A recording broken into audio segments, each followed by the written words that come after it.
창세기 16장 1절부터입니다. 아브라함의 아내 사레는 아이를 낳지 못하였다. 그에게는 하갈이라고 하는 이집트 사람 여종이 있었다. 사레가 아브라함에게 말하였다. 주님께서 나에게 아이를 가지지 못하게 하시니 당신은 나의 여종과 동침하십시오. 하갈의 몸을 빌려서 집안의 대를 이어갈 수 있기를 바랍니다. 아브라함은 사레의 말을 따랐다. 아브라함의 사레가 자기의 여종 이집트 사람 하갈을 데려다가 자기 남편 아브라함에게 아내로 준 때는 아브라함이 가나안 땅에서 살아온 지 10년이 지난 뒤이다. 아브라함이 하갈과 동침하니 하갈이 임신하였다. 하갈은 자기가 임신한 것을 알고서 자기의 여주인을 깔보았다. 사라가 아브라함에게 말하였다. 내가 받는 이 고통은 당신이 책임을 지셔야 합니다. 나의 종을 당신 품에 안겨주었더니 그 종이 자기가 임신한 것을 알고서 나를 멸시합니다. 주님께서 당신과 나 사이를 판단하여 주시면 좋겠습니다. 아브라함이 사레에게 말하였다. 여보, 당신의 종이니 당신 마음대로 할 수 있지 않습니다. 당신이 좋을 대로 그에게 하기 바라오. 사레가 하갈을 학대하니 하갈이 사레 앞에서 도망하였다. 주님의 천사가 사막에 있는 샘 곁에서 하갈을 만났다. 그 샘은 수르로 가는 길 옆에 있다. 천사가 물었다. 사레의 종 하갈아, 네가 어디서 와서 어디로 가는 길이냐? 하갈이 대답하였다. 나의 여주인 사레에게서 도망하여 나오는 길입니다. 주님의 천사가 그에게 말하였다. 너의 여주인에게로 돌아가서 그에게 복종하면서 살아라. 주님의 천사가 그에게 또 일렀다. 내가 너에게 많은 자손을 주겠다. 자손이 셀 수도 없을 만큼 불어나게 하겠다. 주님의 천사가 그에게 또 일렀다. 너는 임신한 몸이다. 아들을 낳게 될 터이니 그의 이름을 이스마엘이라 하여라. 내가 고통 가운데서 부르짖는 소리를 주님께서 들으셨기 때문이다. 너의 아들. 네, 오늘 여기까지 읽고 말씀을 나누겠습니다. 어, 우리는 어제 아브라함과 하나님이 다시 약속하는 장면을 살펴보았습니다. 눈에 보이는 결과가 없습니다. 하나님의 약속이 있고 10년 동안 단 한 명의 자녀가 없습니다. 그래서 하나님 앞에 이 종, 내 집에서 길리우는 이 종이 나의 후손이 될 것입니다. 라고 말하자 하나님이 그가 아니라 내 몸에서 날 자가 너의 후손이 될 것이다. 이렇게 약속을 하시죠. 그래서 별과 같이 많아질 거라고 말합니다. 너무나 허황돼 보입니다. 하나님의 약속은 너무나 허황되고 황당한 명령 같습니다. 이루어질 수 없는 일을 이야기하는 것 같습니다. 그러나 아브라함이 그 하나님의 약속을 믿었다고 하고 하나님은 그것을 의라고 말씀하십니다. 그러면서 동물을 쪼개놓고 그 쪼갠 사이로 지나가게 합니다. 아브라함이 지나간 이후에 하나님의 횃불이 하늘에서 내려와서 그 사이를 지나갑니다. 이 장면은 사실은 고대 중동 지방에 약속을 할 때의 관행인 거죠. 그래서 이 약속을 이행하지 않고 약속을 지키지 않는다면 이 동물과 같이 쪼개질 것이다. 라는 것이 이 약속을 하는 관행이었습니다. 즉 죽음을 걸고 이 약속이 반드시 이루어질 것을, 그 약속을 지킬 것을 계약하던 관행이었던 거죠. 근데 아브라함에게 하나님은 지금 내 몸에서 85세 된 나에게 없습니다. 자녀가. 근데 하나님은 약속하십니다.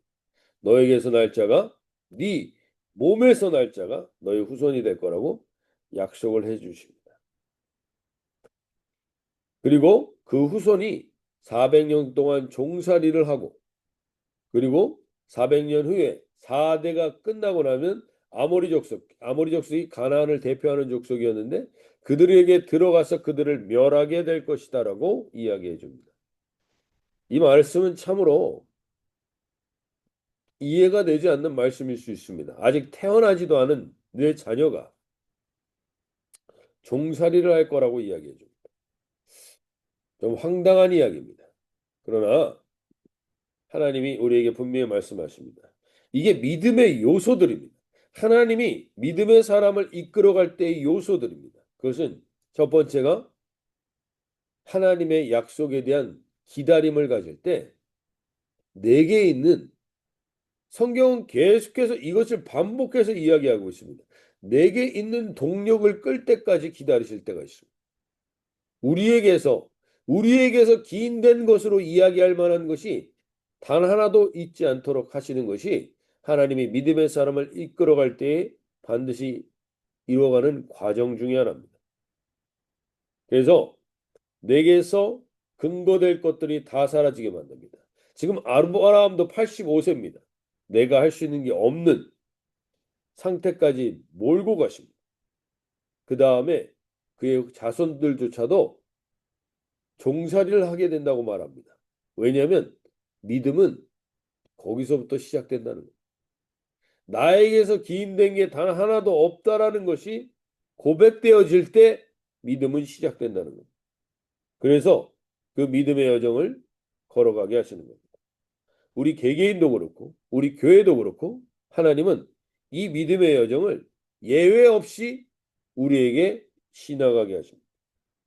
참된 믿음의 여정을 가게 하기 원하시는 것이죠. 그래서 우리에게 기인된 것들이 없도록. 근데 이 과정 속에 우리가 놓이게 될 때 언제나 우리에게는 불안하고 불편하고 답답하고 섭섭하고 이 모든 감정이 다 있게 됩니다. 사례도 동일했던 것 같습니다. 아브라함의 사례는 출산하지 못하고 16장에 이제 86세가 됩니다. 아브라함이 이 약속을 받고 1년이 지나갑니다. 1년이 지나가는 동안 뭔가 달라질 줄 알았는데 달라지는 것이 없습니다. 바뀌는 것이 없습니다. 그러자 2절에서 사례는 아브라함에게 이르되 여호와께서 내 출산을 허락하지 아니하셨으니 결론을 내버립니다. 하나님이 더 이상 나로 인하여서 무엇을 하시지 않을 것 같다. 않을 것 같다가 아니라 않을 것이다. 그리고 하나님이 허락하지 않았다라고 분명히 이야기하는 것으로 봐서 하나님에 대한 원망과 섭섭함도 있습니다. 그래서 내 여종에게 들어가라. 내가 혹 그로 말미암아 자녀를 얻을까 하노라. 그다음에 아브라함이 사레의 말을 들으니라. 자, 여기서 인간적으로 우리가 볼 때 아브라함은 약속을 믿고 있지만 1년이 지나는 동안 아브라함도 흔들렸던 겁니다. 아브라함이 아내의 말을 무조건 들었다. 이렇게 평가할 게 아니라 아브라함도 흔들리는 마음이 있었습니다. 그러나 무엇보다도 아브라함의 아내 사레는 하나님이 아직 결정하지 않았는데 자기가 결단을 내버립니다. 하나님께 물어보지도 않았습니다. 내 출산을 끝내셨습니까? 라고 물어보지도 않았습니다. 그냥 하나님이 나의 출산을 끝내셨다. 허락하지 않으셨다. 라고 이게 원어 성경에 보면 완전 과거 완료로 표현합니다. 이제 끝났다는 겁니다. 더 이상 나에겐 가능성이 없다는 겁니다. 그리고 그래서 그 당시 때 관례대로 내 여종을 통해서 아기를 낳으면 그 여종의 아기는 곧 나의 아기가 되는 이 관례를 따라 아브라함에게 그 아내에게 들어가서 거주하게 합니다. 3절에 보시면 아브라함의 아내 사레가 그 여종 애굽 사람 하갈을 데려다가 그 남편 아브라함에게 첩으로 준 때는 아브라함이 가나안 땅에서 거주한 지 10년 후였더라. 즉 10년 동안 아이가 없고 눈에 보이는 결과가 없으니까 우리가 마치 하나님을 좀 도와줘야 될 것처럼 하나님을 돕는다라는 마음으로 여정을 넣어서 그를 통해서 아기를 낳게 하려고 합니다. 그러자 결국 그 아이가 임신을 하게 되고 임신하자마자 결국에는 그 여주인을 멸시하게 됩니다. 그래서 이 과정 속에서 우리가 분명히 아셔야 될 것이 하와가 남편 아담에게 주었던 것, 사라가 자기 남편 아브라함에게 주었던 것들이 하나님께서 허락하지 않은 것을 우리 아내들이, 여자들이 남자들에게 줄 수 있습니다. 그것이 결국에는 하나님이 준 것이 아닌데 하나님의 이름으로 줄 때가 있습니다. 그래서 그것을 받아서 그것이 받아지게 됐을 때 가정 안에 분란과 갈등이 일어나는 거예요. 그래서 솔로몬은 자기도 그것을 경험하게 됩니다. 여성은 그래서 가정에서 중요한 역할입니다.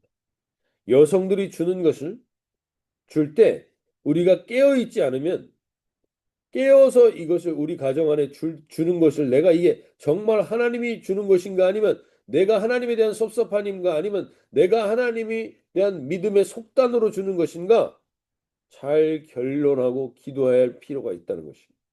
특별히 우리 새벽 기도에 나오는 여성분들은 여기에 하나님께서 분별의 은혜를 주시기를 축복하며 기도합니다. 솔로몬의 장언에 지혜로운 여자는 자기 집을 세우되 미련한 여자는 자기 손으로 그것을 허문다. 솔로몬도 깨달았던 겁니다. 이 가정이 무너지고 자기의 신앙이 무너지게 됐던 원인이 무엇인가? 그것이 여성에게서 기인된다는 것입니다. 오늘 우리가 깨어서 우리가 남편과 자녀들에게 줄 때 이것이 정말 하나님이 원하시는 것인가에 대해서 깨어서 그것을 줄 수 있길 바랍니다. 그것을 줄 때 그 가치가 달라지게 됩니다. 동시에 우리의 자녀들을 위해서도 기도할 수 있길 바랍니다. 이러한 하나님의 것을 줄 수 있는 여자를 만나야 됩니다. 여자의 영향력은 가정에서 너무나 크기 때문입니다. 여성의 영향력이 크기 때문입니다. 결국 아브라함은 자기 아내의 말을 듣고 마치 하나님이 이것을 끝내고 새롭게 하나님이 일하실 것과 같은 그러한 기대를 가지고 그 첩을 통해서 아기를 임신하지만 그 임신한 결과는 결국에는 잠깐은 즐겁고 기쁜 것이었는지 모르겠지만 5절의 말씀처럼 오늘 16장 5절에서 아내가 뭐라 그럽니까? 그가 자기의 임신함을 알고 나를 멸시하니 당신과 나 사이에 여호와께서 판단하시기를 원하노라. 이것을 줄 때 여호와께 제대로 물어보지 않았는데 갈등이 되자 하나님이 등장합니다. 여호와께서 판단하시기를 원한다라고 이야기합니다. 모든 갈등과 분쟁의 원인이 무엇인지를 잘 돌아보셔야 됩니다. 우리가 지금 갈등하고 분쟁하는 원인이 무엇입니까? 이것이 정말 하나님에게서 기인된 것입니까? 아니면 우리의 생각대로 움직인 결과인 것입니까? 오늘 이 아침에 우리가 깨어 우리 가정 안에부터 그리고 우리 교회 공동체부터 깨어 정말 하나님께 기다리다 믿음은 기다림이라고 오늘 우리에게 계속 강조하시는데 그 기다림의 한계가 이르렀을 때 우리가 주게 되는 것이 정말 하나님으로부터 기인한 것인지 아니면 사람의 계획과 생각에서 기인된 것인지 돌아볼 필요가 있습니다. 결국 이 분쟁이 일어나게 되고 아브라함은 사라에게 당신이 원하는 대로 하라고 이야기합니다. 그래서 그 하갈을 핍박하여서 쫓아냅니다. 그러자 하갈은 임신한 상태입니다. 지금 아이를 임신한 상태지만 그 여주인의 학대가 견디질 못합니다. 이걸 잘 보십시오. 이게 우리 인간입니다. 믿음이 있다 하는 믿음의 어머니라고 하는 사람도 감정이 상하고 마음이 상하면 순식간에 다른 사람이 될 수 있습니다. 이게 우리의 현실입니다. 사례는 학대하는 사람이 되어 자기의 여정을 결국엔 도망가게 만듭니다. 그러자 이 도망간 임신하고 이 도망간 여자는 도대체 어떻게 살겠습니까? 자기 몸도 거동할 수 없는 여자가 광야를 헤매며 이 광야에서 죽을 수밖에 없는 그 처지에 놓였을 때 그 사람을 찾아가는 것이 누굽니까? 그것 또한 하나님입니다. 오늘 하나님께서 이 하갈에게 찾아가서 네가 어디서 와서 어디로 가느냐? 라고 물어봅니다. 너의 인생 가운데, 하갈의 인생 가운데 이 학대와 이 도망침이 없었다면 인생이 어디서 와서 어디로 가는지를 고민하지 않고 그냥 살았을 것입니다. 그러나 이 하갈에게 이 어려움과 이 고난 속에서 하나님을 만나게 되고 하나님을 만나자 그 여인은 결국 하나님이 나의 어려움을 들어주셨다라고 말하면서 오늘 그 곳의 이름을 이렇게 얘기합니다. 11절에 여호와의 사자가 그에게 이르되 임신하였은즉 아들을 낳으리니 그 이름을 이스마엘이라 하라. 이는 여호와께서 내 고통을 들으셨음이니라. 하나님이 들으신다라는 것을 깨닫게 해주십니다. 결국 하갈을 만나주시고 그 딸에게 그 여인에게 여기서 그냥 죽는 것이 바람직하지 않고 종에게 도망간 종은 사람이 언제든지 주인이 죽여도 상관이 없었습니다. 그 시기 때. 그래서 그 여인을 그 상태로 두지 않고 주인에게 돌아가 복종하게 합니다. 그러자 그가 주인에게가 복종하는 것이 그 여인이 살 길이었습니다. 우리가 피하고 싶은 길, 우리가 도망가고 싶은 길, 그러나 그 길이 이 여인의 유일한 살 길이었던 것처럼 우리에게도 하나님은 오늘도 여전히 함께 하시며 아무도 없는 것 같을 때 오늘 이 새벽에 우리 가운데 하나님이 함께 하시며 내가 너의 고통을 듣고 너의 상황을 안다 말씀하시는 이 하갈을 만나 주신 하나님이 오늘 우리도 당연히 예외 없이 만나 주실 줄로 믿습니다. 오늘 그 여인은 그곳에서 하나님을 배웠고 13절에 이렇게 얘기합니다. 하갈이 자기에게 이르신 여호와의 이름을 나를 살피시는 하나님이라고 하였으니 나를 살피시는 하나님. 이는 내가 어떻게 여기서 나를 살피시는 하나님을 배웠는고 하미라. 14절에 그러므로 이 샘을 부엘라 헤로이라고 불렀으며 그것은 가데스와 베레 사이에 있다. 부엘라 헤로이는 이 이름의 뜻이 나를 살피시는 살아계신 하나님의 우물이란 뜻이죠. 오늘 이 아침에 우리도 우리가 생각하고 우리가 계획한 것은 아니지만 어떠한 부분에선 우리가 잘못한 것으로 인하여서 어떤 결과를 가져올 때가 있습니다.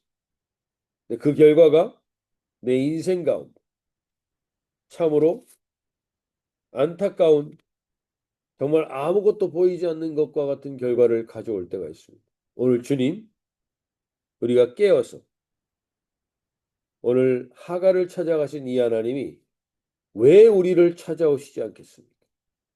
이 하갈에게 나타나신 하나님께서 왜 우리에게 찾아오시지 않겠습니까?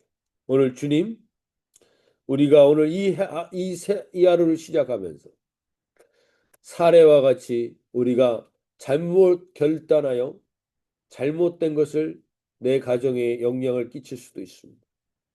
그러나 그것이 잘못된 것임을 알고 하나님은 돌이키면 언제든지 그 주님은 우리와 함께 하시며 우리에게서 하나님의 뜻을 이루게 하는 통로가 되게 하십니다. 이스마엘을 낳은 결과는 우리가 내일 좀 더 나누겠지만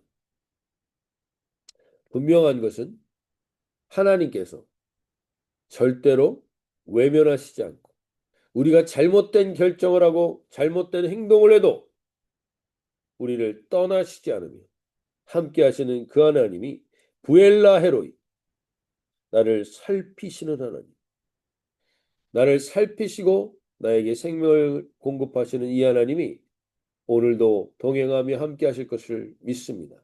내가 잘못 주고 내가 잘못한 선택을 하고 내가 잘못된 결정을 해도 절대로 잘못된 것으로 마무리하시지 않는 하나님이 오늘도 나와 동행하시며 하나님께서 나를 살피시는 이 하루가 되기를 소원하며 주님 앞에 고백하고 기도하며 나가도록 하겠습니다. 여러분께 기도하시겠습니다.